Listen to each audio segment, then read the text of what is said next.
Good afternoon, good evening, good morning, wherever you are in the world, and welcome to the latest FFUK video. This month, we're going to do. This video is going to be an August review. We're going to talk about the first month of the Fantasy League and how it's begun. We're going to we're going to really just review the sort of action so far. Yes. So if I talk about hello everyone. Hello, this is Pete. Hi. Yeah, you probably know him already. Welcome to FFUK World with me, Pete Cronin, and him, Chris Galloway. Lovely. Okay, so first week of the season, as usual, threw up some interesting results. Well, basically, Arsenal failed miserably against West Ham. Chelsea really struggled against Swansea, and City began very ominously on good form against West Brom. So the early leader in the league was Tim Fitzgerald, who amassed 61 points in the opening week, largely thanks to Vincent Kompany, Andre Ayew, and I was going to say Charles Barkley, but it's Ross Barkley. Charles Barkley was a basketball player. So those were his big hitters. And what happened in game week 2, Pete? Well, I just wanted to say something about game week 1, which was obviously that you were supposed to be doing game week 2, though. Oh, no, I was just going to say that we haven't really got time. Wasn't it an exciting weekend after all that planning? Yeah, some of us did better than others. Okay, game week 2. We can't go over it. Game week 2, City, United, and Liverpool all kept clean sheets for the second week in a row, which may or may not continue. Importantly, City won 3-0 away at Chelsea. Massive result. At home. Home to Chelsea, which was still a great result for them. I thought a bit of a key result was Swansea winning 2-0 at Newcastle. Doesn't sound that great, but is an early indicator of form. Impressive. Fascinating. Sorry, carry on. Impressive 2-0 win for Everton at Southampton, and a result for Mahrez and Leicester at West Ham. Lovely. Okay. One additional point on game week 2 was, of course, because of the strange happenings in both game weeks 1 and 2, many were driven to their wild card, including me and me. And I did mine on the Sunday. Mine was the Monday. I think I hit the button. Which was mainly because so many of those big hitters that we'd all structured our teams around in prior to the first game week still weren't registering any points, and there was lots of form players we hadn't considered. Mahrez, Gomez, Ayew. Yeah, okay, fascinating. Game week 3, basically there were lots of draws when you look at the results in the league. Not many goals other than at West Brom versus Chelsea and at West Ham versus Bournemouth. And in the league, the lead was taken by John Gordon at that point, who got 70 points that week, with players like Kolarov and Wilson just bagging him the bulk of his points. Wilson. While all the big hitters, as Pete said, again, flattered to deceive. So that was a real eye-opener. What about game week 4, the last game week? Game week 4, the most recent game week, I have to say was slightly disappointing for me. Again, Chelsea. Should be used to it by now. Shut up. Chelsea lost. Did Arsenal manage to win? They did. It no, 0-0 versus Liverpool, wasn't it? Or was that? Yeah, 0-0 versus Liverpool, wasn't it? Very boring, whatever anyway, it is. Yeah. So boring that I've deleted it from my memory. United lost. Importantly, Swansea beat them. City won again, 2-0 versus Watford. Some people were expecting a nice 4-0 or something like that. With 3-0, wasn't it? No, it's 2-0. Okay. 2-0. Sterling and Fernandinho scored a second goal of the season. I thought Nasri got a third. No, I don't think so. I'm sure he did. Anyway, let's not argue about it. Probably a different week, but anyway. Okay. Strangely, West Ham, who've I think lost 2-1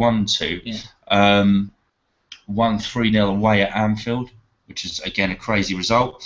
About the most sensible score of the week for me, other than a couple of boring 0-0 and 1-0, was Southampton with their first win of the season. I think it was their first win. it was 3-0 anyway at home to Norwich, which was against 10 men. A good solid performance. Really. And actually, the other thing from this week was just a mass of red cards. So many red cards handed out left, right, and centre. Someone in our league must have been affected by it. I mean, I wasn't, luckily, but I'm sure someone was. You? No, I wasn't. I haven't had a red card yet. I've seen some people. Coutinho got a red card. He did, which I think I know Andy Faulkner's got Coutinho and a few others. I think maybe Neil Stewart had Coutinho. Probably. We'll come back to them later. Yeah, I think we should. So if we look at the league table, just on the Premier League at the moment. Just wanted to say, in my opinion, no really standout poor teams. Apart from Chelsea. Apart from Chelsea. The promoted teams have all sort of looked all right. Yeah, not bad. You can't really fault any of them. I think Watford will struggle long term. Bournemouth and Norwich should be okay. Obviously, Sunderland have had a hard start, but they've scored lots of goals. Yes, they have. Okay, so if we look at the league table now, after the first 4 game weeks, so we've had a month, we've had 4 game weeks. Mm-hmm. League table starting to take shape, but there's none of the big hitters are up there yet. So we've got a real sort of changing of the guard, let's call it, shall we? So in first position, as I've already mentioned, John Gordon.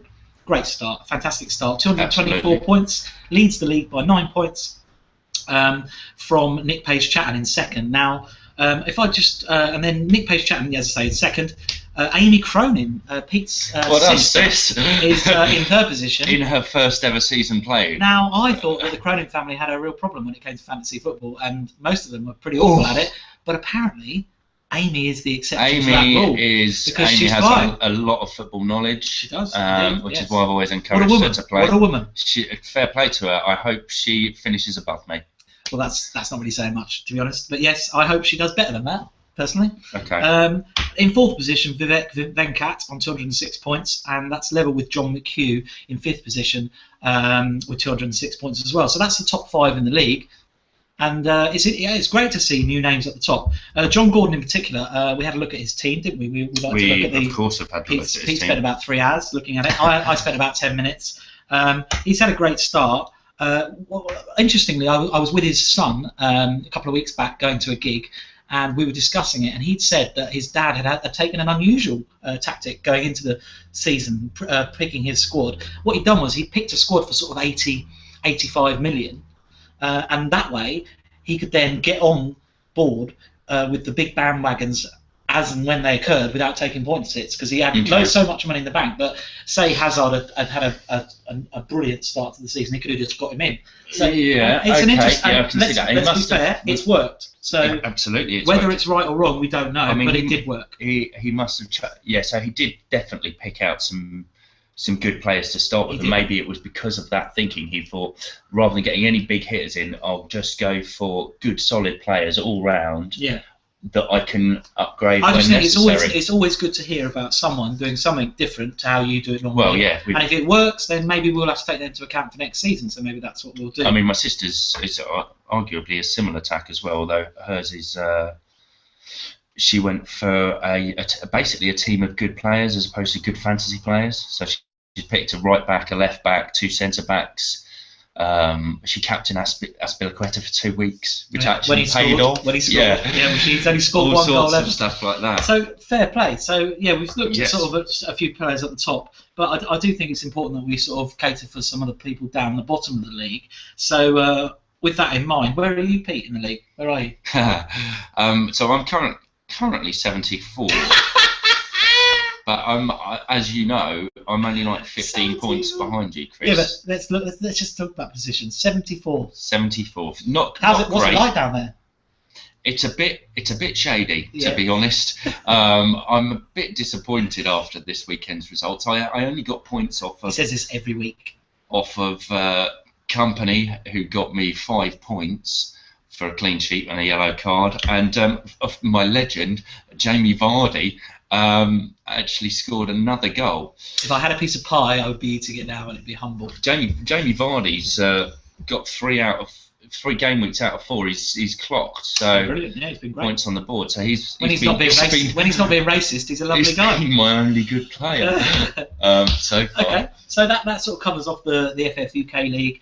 we've looked at where Well, where no, we're no, at? it doesn't. It I doesn't think it quite. does pretty much. No, it Well, doesn't. go on 'Cause then. Go on, I want to quickly. tell about who I've got my eye on, and I've got people above me and below me that I've got my eye on. Is there anyone below you? There's a couple, yeah. Okay. I'll just do a couple of people above me. Okay.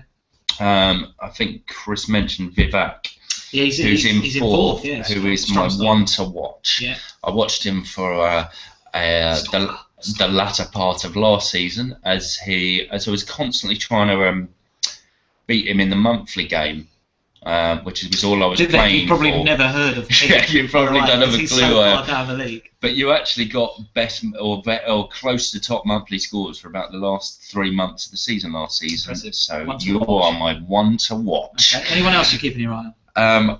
Tim McEwen, as always. Okay, one of your fantasy boyfriends. Yeah. You. Oh, yeah. But you're not that far above all you me. need to do, Pete, is look up a bit more, and then you'll find me. Interestingly, because what I'm using as my benchmark at the moment is, as long as I stay above Neil Stewart, everything is all right. Can I just ask a question?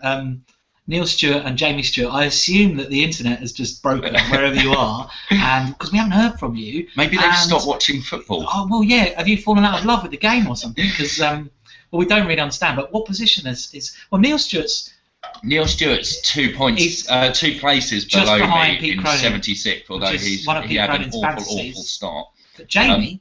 Jamie, surprisingly, is third page at the moment. He's actually in 117th. And it just makes me feel so much better. 117? Because I am trying so hard, and I can't believe that you're not. Superb. So shout outs to the Stewart brothers. Big up to both of Fair you. play for... I've still got your poster up, Neil. Yeah. Well played. And can also, honourable mention at this point to James Coward. Never played the game Yes, before. absolutely. Above all of us. Above the Stewart brothers, above me, Yeah. above Pete. Yeah, fair play, JC. play. Well done, son. You're Okay. lucky. Next up, we've got a new feature. Well, we're going to do this in okay. every video.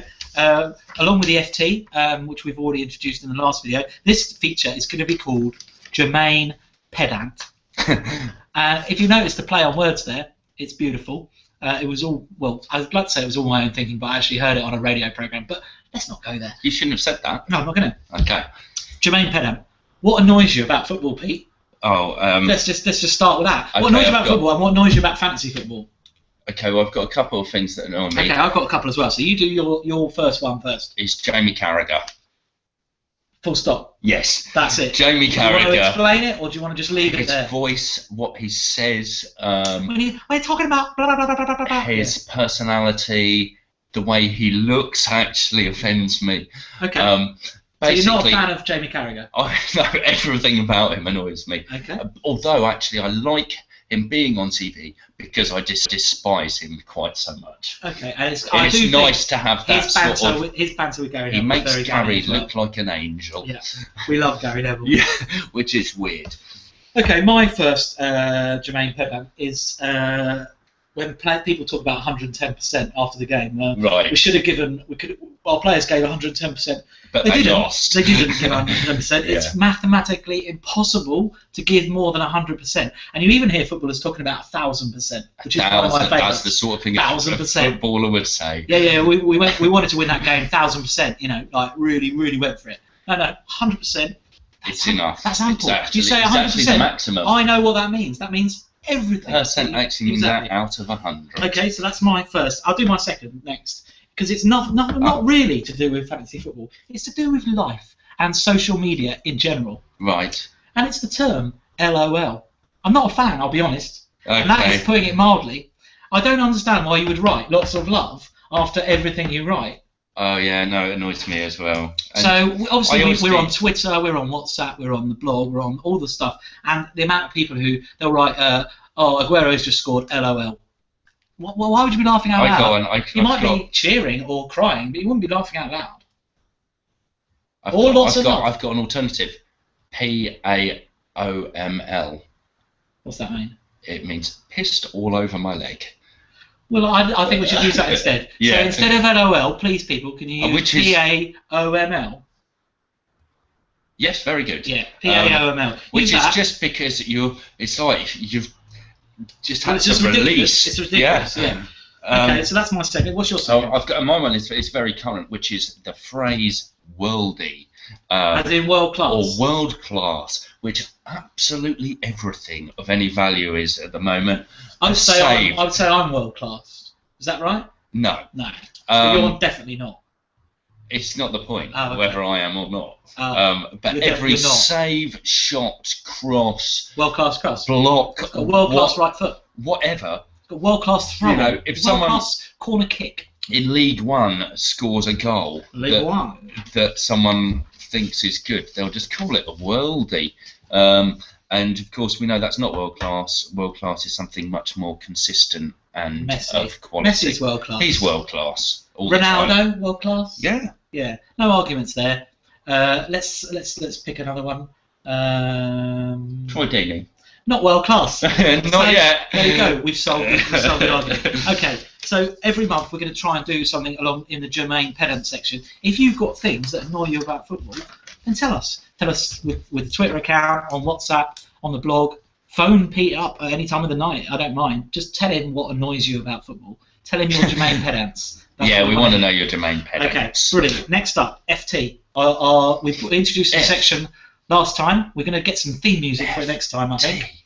And it's the FT. It's the Fantasy Tactics, or Full Time, or whatever else FT can stand for. Financial Times. Let's just keep it relevant. Yeah. So let's discuss wildcards, Pete. You've used yours. Wildcards. I've used mine. Yeah. How'd it go? It went very, very well in one sense, and not so well in another. It went very well in protecting team value, which was my main motivation for using it. I dropped. Your main motivation should be points. Well, the reason I did it quite so early is because I'd already lost 0.1 million on Walcott, and I'd lost 0.1 million on Richie. Walcott, you disgust me. Yeah, Walcott, you nightmare. You're dead to me. Yeah. And so I mean, despite the fact that I'm languishing in Yes, in 74th in the league at the moment, I've made almost 2 million in my team value, which gives me, you know, I hope it is actually worth something, you know. Okay, well, let's hope so. Well, probably not, but let's hope so. Okay, so my wild card was similarly kind of up and down, really. I took Callum Wilson out, who went on to score his first hat-trick ever in the Premier League, and I also took out Jermaine Lance, who's done well. But I've got a much better defence now. I've got Aguero in, which is a must, even though he hasn't really kick-started yet. And my midfield, I got Sanchez in for Hazard, because Hazard looks so out of sorts. Hazard still looks out of sorts, but Sanchez also looks out of sorts. So there's still work to do, and basically it's bye-bye Depay for me, because I brought Depay in after watching him. I got drunk in a pub in Carlisle, watched Depay score 2 worldies against some pub team from Belgium. And I put him in my fantasy team because I was on my wild card. And I thought, it was great skill. Oh, it was great skills, but it was against a pub team. And yeah, that's my biggest mistake. Bye to Pie for me. Bye to Pie. Was fitting him into my wild card. Although I have pondered on who I would have put in, and I was tempted to keep in Richie actually, on a because I'd already covered the value I'd lost. Interestingly, I did calculate what I would have got had I not used my wild card, and it would have been exactly the same number of points. Okay, that just shows you. Although, of course, I would have had to have. It shows you maybe you're overthinking it. I would have had to bench the right players, and I would still have serious transfer issues. So I'm hoping in the coming weeks that my transfers in are going to start paying for themselves. Otherwise, I'm going to be very annoyed with them. It would be nice if you paid for yourself. Yes, that would be nice. Okay, right. So next up, we're going to talk about all our sort of interaction that we're doing with all the guys in the league. So, no, go on. No. Actually, it ties in. You carry on. So, thank you. So basically, we've got the blog now, which we've set up. We've put a few articles on it. We're going to really try and keep that kind of up to date. So every week, I'm going to put on there page 1 of the league table on a Tuesday. Going to call it the Tuesday table, and basically, it's who can get onto page 1 of the league table, because that's where we want to be, isn't it? Too right. Yeah. Okay. For some of us, we'll never make it, but you know, we've got to try, haven't we? We've really got to try. So I'm going to do that each week, and then also we're going to have articles written by myself or by Pete or by other guys if necessary. And if you want to, we really would love you to get involved. Yeah, So for Pete's free. going to do. I think Pete's got a couple of articles he's going to talk to you about. But quickly before that, the WhatsApp group now is in full flow. We've got kind of 28 managers in there. Can I just say thanks to everyone on the WhatsApp No, it's really group? Good. Absolutely it's really good. love it. It's really good. It's working really well. I wasn't sure how it was going to work. It's obviously really interesting for us because we know a lot of the people on there. And a lot of people are interacting with each other, and they don't know each other, other than their name and the fact that they're in the same league. But they're, giving each other advice, it's like banter. It's like a little community. It is like a little community, and just great fun. I've checked in with WhatsApp, and basically we can have up to 100 people in that group. Now, I don't think we're going to get all 100, but it'd be great if we can get a few more because it is really good. The only caveat I would have is that we've got to be aware that with 28 people in the FF UK group, you don't want to be just writing nothingness all the time. Not that people are. Or offensiveness, which no one has. So it's a fine line between banter and abuse, isn't there?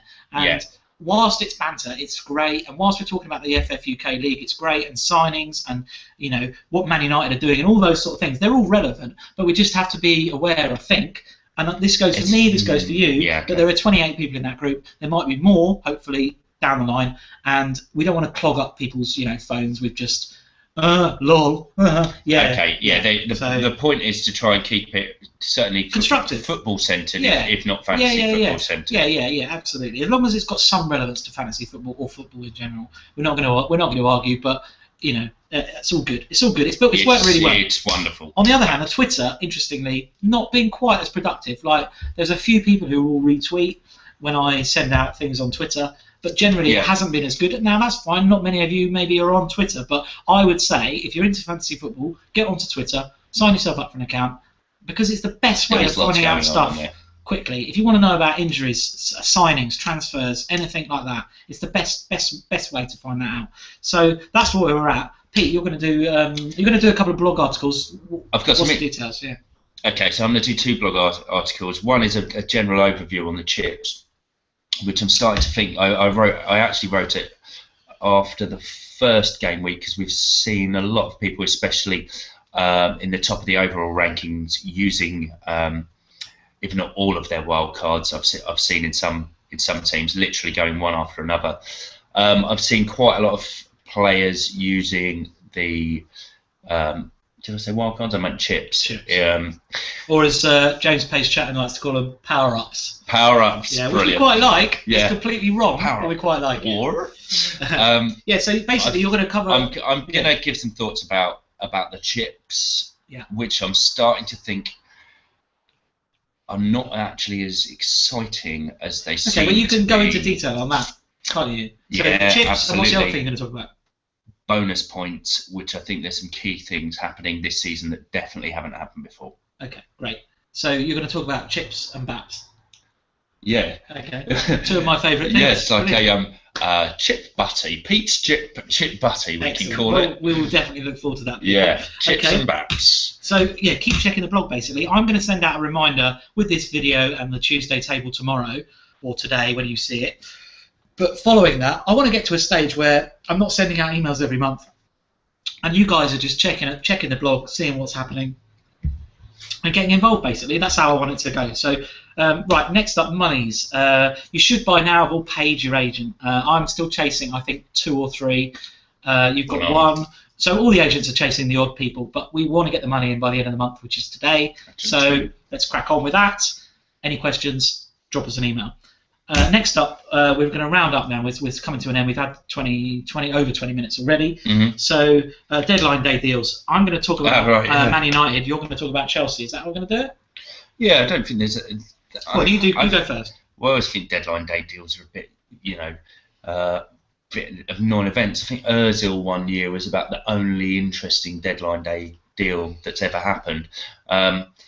I hear that Man United have just purchased I'll talk about that in a minute. Complete random, which I think is quite nice because they're really scrabbling around.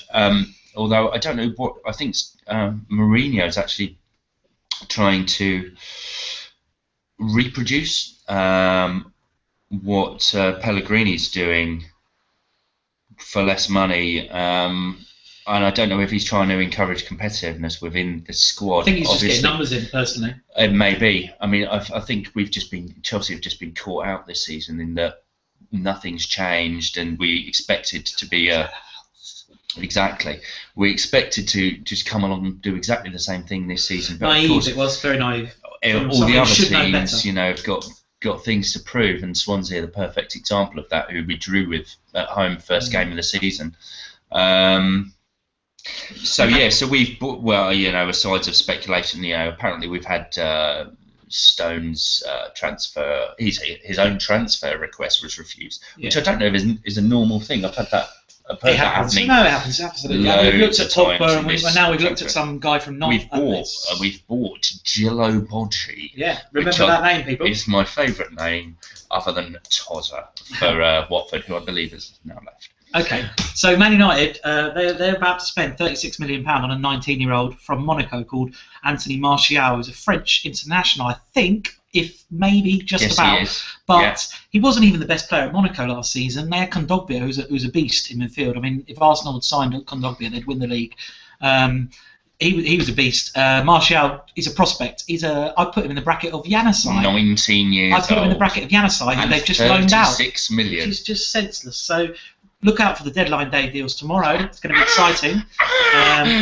So good. Right, so next up, we're going to talk about, basically, next time our video is going to be all about the Cup. In a month's time, we'll be announcing the Cup, the way it's going to work. Get excited, people.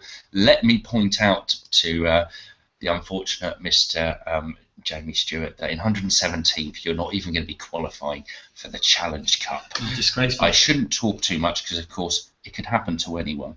But okay, brilliant. So we'll be back with you very soon. But for now, we're off for an international break. Where are you going, Pete? Where are you off to? I'm going to go to Hemel Hempstead for a curry. I'm going to Hemel as well. South Indian curry. It's going to be beautiful. It's the best. It's second best South Indian curry house in Buckinghamshire. We'll see you soon, guys. See you soon. Bye.